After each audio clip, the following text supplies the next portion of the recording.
আমরা বিশেষভাবে গার্মেন্টস পরিস্থিতি, দুর্গাপূজা আসন্ন তার পরিস্থিতি এবং দেশে মাজারে হামলা, মন্দিরে হামলা, নারীর উপর হয়রানি, নানা ধরনের ঘটনা ঘটছে এবং এইগুলোকে কেন্দ্র করে বাংলাদেশ সম্পর্কে যে প্রচারণা চলছে, সেই ক্ষেত্রে সরকারের ভূমিকা, রাজনৈতিক দলগুলোর ভূমিকা এবং সামগ্রিকভাবে এই ভূমিকা নিয়ে আমরা আলোচনা করেছি।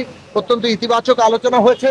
এই অন্তর্বর্তী সরকার ছাত্র, শ্রমিক, জনতার গণঅভ্যুত্থানের উপর দাঁড়িয়ে, তাদের রক্তের উপর দাঁড়িয়ে সরকার গঠিত হয়েছে।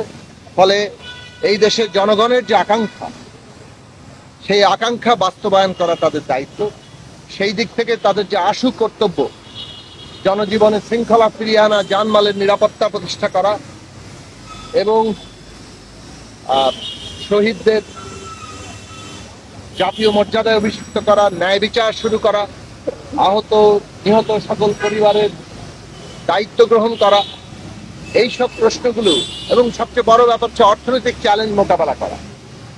এই সব বিষয়ে ইতিমধ্যে আমাদের সমন্বয়ক বলেছেন ৪৮ বছর ধরে এভাবেই ঠান্ডা করে আসছে। যমুনা ফ্যান, ৫ প্রজন্মের ফ্যান। আমরা কতগুলো সুনির্দিষ্ট প্রস্তাব দিয়েছি এবং সেই সব প্রস্তাবগুলো ইতিমধ্যে সরকার, অন্তর্বর্তী সরকার প্রধান প্রফেসর ডক্টর মোহাম্মদ ইউনূস সহ তাদের সরকারের সাথে সংশ্লিষ্ট সকল উপদেষ্টা এবং অন্যান্যরা সবাই ছিলেন, তারা সকলেই ইতিবাচকভাবে গ্রহণ করেছে। এবং আমরা যেটা বলেছি যে আশু কাজের পাশাপাশি দীর্ঘমেয়াদী যে আপনাদের কাজ, সেটা হচ্ছে একটা রাজনৈতিক প্রক্রিয়া শুরু করা।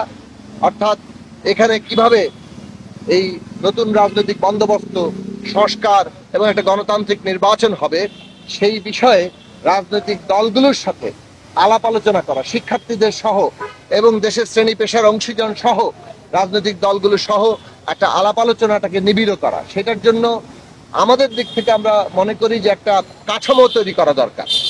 একটা জাতীয় রাজনৈতিক ন্যাশনাল পলিটিক্যাল কাউন্সিল হতে পারে, যেখানে এই অংশীজনেরা, শিক্ষার্থী, রাজনৈতিক দল, শ্রেণী পেশার অংশীজনেরা বসবেন এবং সরকার যেহেতু এই অংশীজনদের সমর্থনের উপর দাঁড়িয়ে আছে, তাদের সাথে রাজনৈতিক প্রক্রিয়ার উত্তরণ এবং এই যে প্রাত্যহিক যে আজকে পরিস্থিতি মোকাবেলা করতে হচ্ছে, সেই জায়গায় আমরা রাজনৈতিক দলগুলো ভূমিকা রাখতে পারি। আমরা মনে করি গণতান্ত্রিক নির্বাচন, দেশের নতুন রাজনৈতিক বন্দোবস্ত, প্রতিষ্ঠান, আইন সংস্কার, এগুলোর একটা গুরুত্বপূর্ণ অংশ।